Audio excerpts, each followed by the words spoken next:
Olá!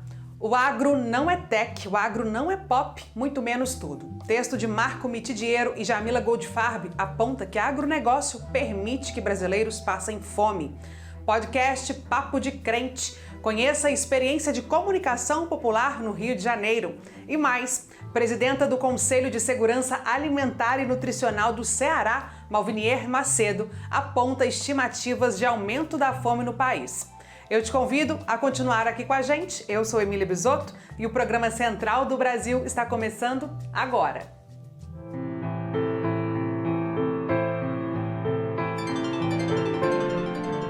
Central do Brasil. O slogan de uma propaganda a favor do agronegócio no Brasil inspirou o título de um texto que pontua a ideia de que o agronegócio não é sustentável e tem deixado a população brasileira passar fome.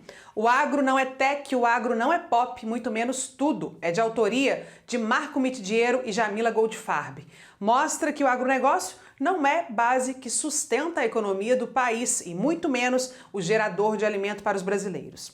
O setor reforça uma distribuição injusta no que diz respeito à geração de emprego, geração de alimento e giro econômico.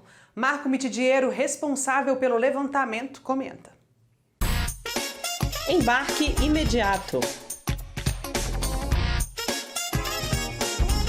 O texto recém-publicado, O Agro Não é Tech, O Agro Não é Pop, muito menos tudo, de autoria de Marco Mitidiero e Jamila Goldfarb, tenta destrinchar por dados oficiais, dados econômicos, de que o agronegócio não é o sustentáculo, o motor da economia nacional. Para isso, os autores analisaram que, do ponto de vista do PIB, da produção de riqueza, o agronegócio não é o maior produtor de riqueza brasileira. Do ponto de vista de geração de emprego e de renda, o agronegócio dos diferentes setores da economia não é quem mais produz renda e emprego. Do ponto de vista da balança comercial, embora seja assegurada pela exportação dos produtos do agro e de matérias-primas minerais, uma análise aprofundada da balança comercial só nos mostra um caminho que a economia vem seguindo, que é o caminho da subalternidade, da reprimarização da economia. Dia 17 de outubro, celebramos o Dia Nacional de Luta pela Democratização da Comunicação. Data relevante para nos lembrar sobre a importância da comunicação, principalmente no período de tanta desinformação e mentiras disseminadas nas redes. Foi do desejo de fomentar uma comunicação transparente e direta que o projeto Papo de Crente surgiu. O podcast, criado e veiculado no Rio de Janeiro, é uma iniciativa da Frente dos Evangélicos pelo Estado de Direito e foi criado para ampliar temas que norteiam questões sociais atuais e que englobam a religiosidade. Apesar do nome, o programa vai muito além de pontuar questões meramente religiosas, mas tratar também sobre a pandemia, desmistificar as mentiras divulgadas sobre a Covid-19 e orientar os ouvintes a respeito da doença. Você confere mais detalhes sobre o projeto na reportagem de Jéssica Rodrigues. Trilhos do Brasil. Responsabilidade social, fé, compromisso com a informação. Expressões que descrevem o programa Papo de Crente. O podcast, que tem feito sucesso entre o público evangélico, surgiu em meio à pandemia de Covid-19 com a proposta de combater as notícias falsas sobre o vírus, explicar a importância da vacinação e dos protocolos de higiene e ainda reforçar a necessidade do cuidado com o próximo para superar esse momento tão difícil.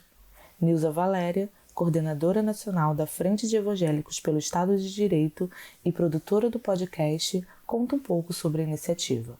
A gente foi ampliando os temas, a gente foi falando de outros assuntos além da Covid, ainda que o tema da Covid atravesse todos esses 15 programas, porque a gente ainda está no meio de uma pandemia, ainda tem gente morrendo, a gente só vai poder relaxar quando não tivermos mais ninguém morrendo e o nível de vacinação alcançar pelo menos 90% da população brasileira.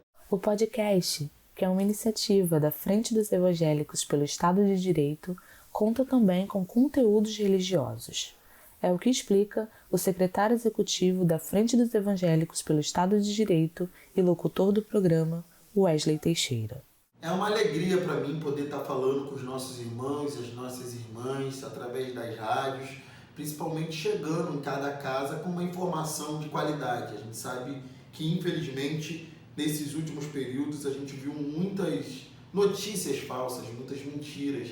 Então é muito bom estar trazendo à luz da Bíblia e do Evangelho informação de qualidade para as pessoas e falando dos nossos sofrimentos que a gente passa nos dia a dia, nas angústias, e também trazendo esse consolo, trazendo soluções de problemas. É muito bom. O programa fala de temas atuais através de um ponto de vista bíblico e vai ao ar semanalmente no canal do Papo de Crente no Spotify e nas rádios Ultra, Harmonia e Rádio 93 FM. Em 2014, o Brasil deixava de fazer parte do Mapa da Fome da ONU. 7 anos depois, os brasileiros têm convivido com um cenário de crescente insegurança alimentar. Dados de um estudo nacional realizado pela Rede Brasileira de Pesquisa em Soberania e Segurança Alimentar e Nutricional apontaram que até os últimos meses de 2020, 19 milhões de brasileiros passaram fome e mais da metade dos domicílios no Brasil enfrentou algum grau de insegurança alimentar. A situação tem piorado a cada dia. Prova disso são as notícias de mercados vendendo ossos e pessoas pegando comida no lixo. Essa condição voltou a fazer parte do nosso cotidiano, não só por conta do avanço da pandemia, mas também por conta da retirada de políticas públicas que garantiam renda e alimento adequado a partir de programas sociais. Malvinier Macedo, presidenta do Conselho de Segurança Alimentar e Nutricional do Ceará, conversa agora com Afonso Bezerra sobre a volta da fome no país, a extinção de ações governamentais, característica do governo de Bolsonaro, que contribuiu para a piora desse quadro. Entrevista Central. Olá, a entrevista central de hoje recebe a presidenta do Conselho de Segurança Alimentar e Nutricional do Ceará, Malvinier Macedo. O nosso assunto é o avanço da fome no Brasil e a ausência de políticas públicas para garantir comida na mesa dos brasileiros. Bem-vinda, Malvinier.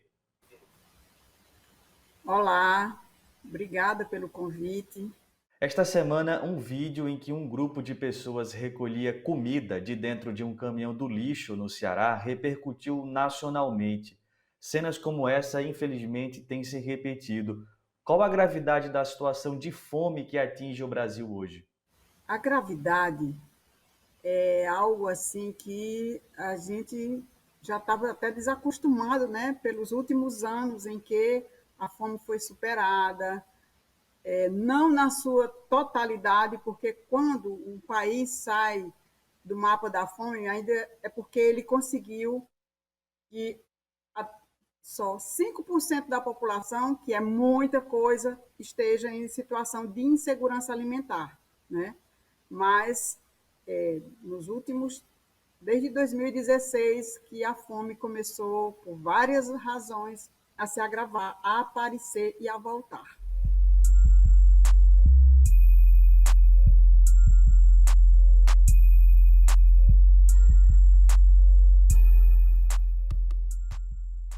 Quem são estas pessoas que estão entre as milhares em situação de fome no país? Qual o perfil socioeconômico dessa população? Essa população, ela está no mundo urbano e no mundo rural.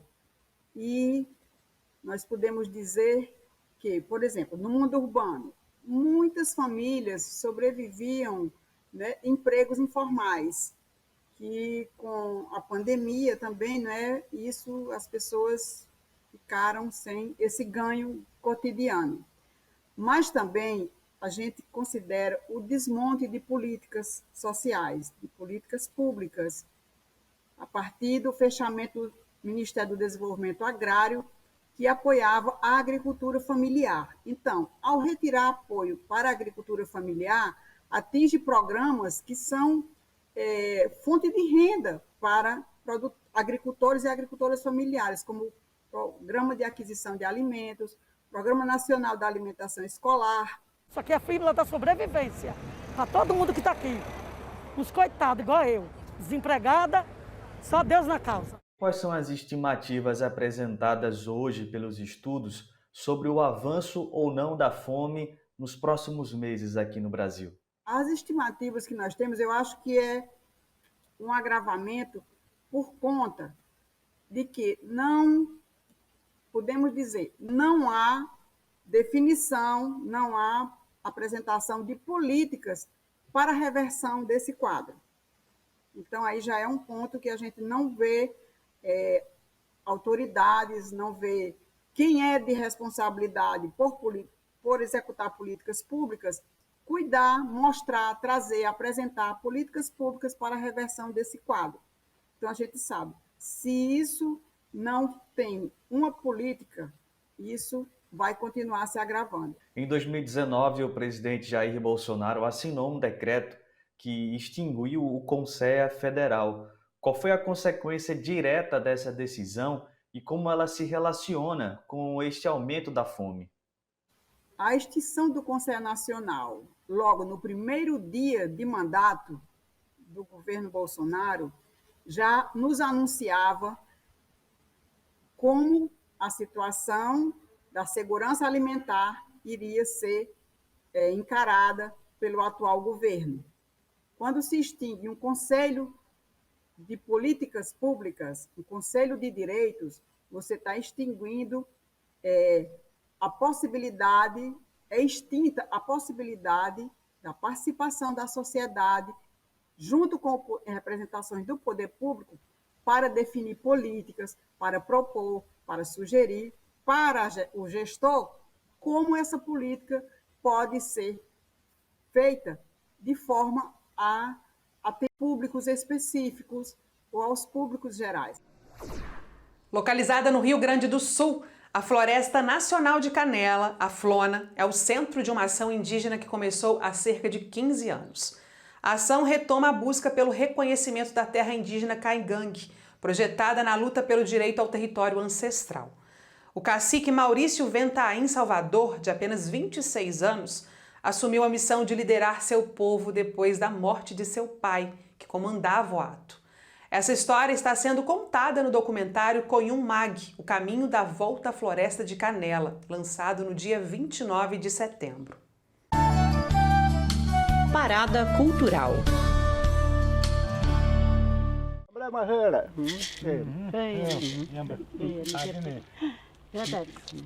Um dos projetos que a gente vem fazendo é isso, né? Fortalecimento da cultura caigangue, fortalecimento dos costumes, das tradições, das pinturas, das escritas, da fala, das crenças e também do espiritualismo, né? A gente vem buscando também esse conhecimento através dos nossos velhos, né? Nossos velhos que deixaram esse legado para nós e para a gente continuar esse legado, né?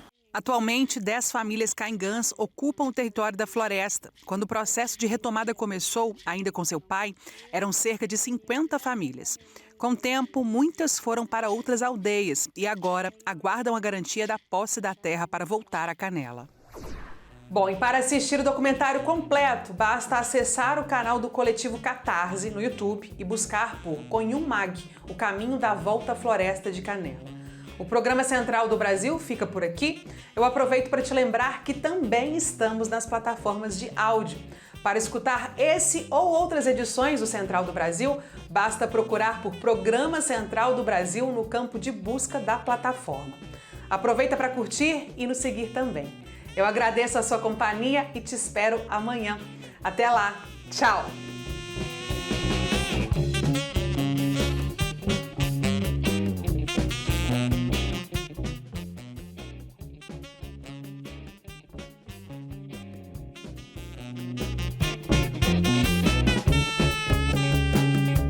Central do Brasil, a rede de comunicação dos movimentos populares.